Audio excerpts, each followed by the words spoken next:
In this last week that we have together in spiritual gifts, I want us to look at the ministries that we have in the church.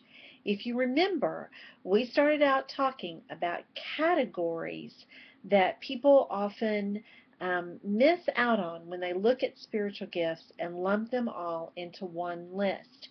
We talked about the fact that we have grace gifts, charismaton, motivational gifts. We also talked about the fact that we receive manifestations of the Spirit, those phanerosis of the Spirit. We talked about that God works the effects or the energometon of our gifts together. But we have not talked much about the diakonion that God has given us, the ministry that He's given us.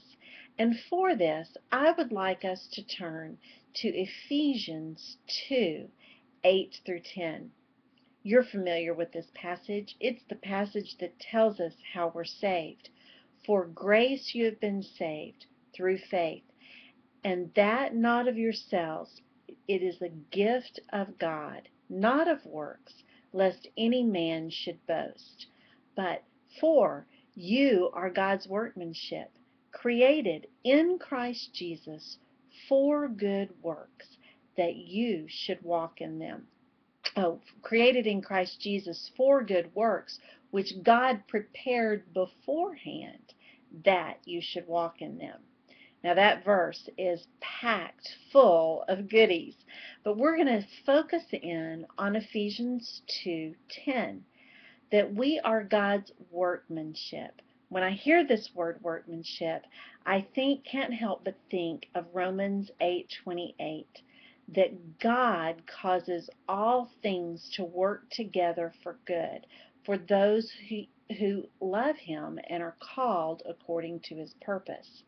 When we think about being God's workmanship, I think it's easy for us to see Him causing all things to work together for good.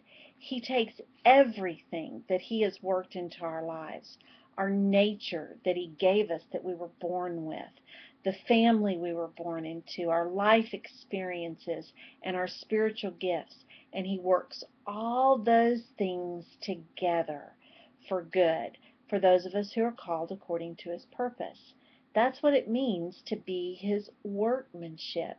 We're kind of worked over by Him. He works things out so that we are ready and equipped to do the works that He has prepared for us ahead of time. Now, workmanship is a pretty awesome word. Yet we only see this word two different times in the New Testament. We see it here in Ephesians 2, but then we also see it in Romans 1:21. Now, in most translations, though, it's not translated workmanship, so we have to look closely to find it. Romans 1:21 is in the middle of a passage where Paul is speaking of the fact that God has revealed Himself in nature, and that anyone who rejects Him or denies His existence is without excuse. They have no excuse for rejecting Him because they had the opportunity to see Him in His creation. In this particular verse, it says that from the creation of the world, His invisible attributes, His eternal power and divine nature have been clearly seen, being understood through that which He has made. That which He has made is the same word as workmanship in Ephesians 2:10. So, what is seen through God's workmanship, through that which He has made? His invisible attributes, His eternal power, His divine nature. They're clearly seen and they're understood through that which He has made. Well, what does that mean for us? If we're His workmanship and He's created us in Christ Jesus to do good works that He's prepared for us beforehand, that we should walk in them, then if we are walking in those good works the way that we're supposed to, then we are a display. We are a display of God's holy and invisible attributes. We're a display of His divine nature. We're a display of His eternal power because people see that working out in us.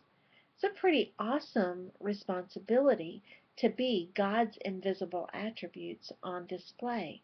But that's what we do when we walk in the works that God has prepared for us, when we walk in the ministry that He's given us, when we serve in those ministries, we bring Him glory. Now, this week we're going to look at what's going to seem like an exhaustive list of ministries, but it's not. It's not anywhere near exhaustive because as times change, as needs arise, as churches go out into the world, new opportunities for ministry are discovered. For us as individuals, as we go through different seasons in our life, as God reveals to us different needs in our world, then we will do different ministries. Your gifts stay the same. Your motivation stays the same throughout your life. You will have different manifestations of the Spirit, and you will do different ministries in your lifetime.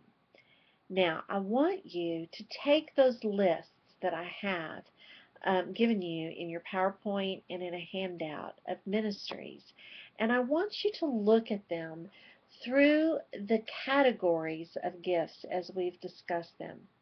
Because I am a firm believer that our gifts are not meant to limit us in ministry, limit us to only one type of ministry. I am a firm believer that we can arise to the need in our church and we can do different ministries as God calls us to them. Not that we are to do everything that comes our way. We are to obey God and walk in the ministries, in the works that He has prepared for us. But we are to do them motivated by the grace gift that He's given us and using the manifestations of the Spirit that He distributes to us. Now, what this may look like is that we may end up with a speaking gift doing a serving ministry, but we're motivated by that speaking gift. So as we serve, what are we also going to do? We're going to speak. We're going to exhort and encourage. We're going to prophesy through our service. I want you to take that look at those gifts and see if you, at those ministries, and see if there are ministries that maybe you haven't thought of that you could do motivated by your particular spiritual gift. And just see if maybe there's some doors that you've closed that God has attempted to open to you in ministry. Now, I want you to be careful as you do this, because by no means am I saying that you need to do every ministry in the church. I'm just saying you're not limited in what you can do by your spiritual gifts. So take a look at those lists of ministries and look at them with different eyes. Keep an open mind, and let's talk in our discussion about what your gift might look like in those ministries.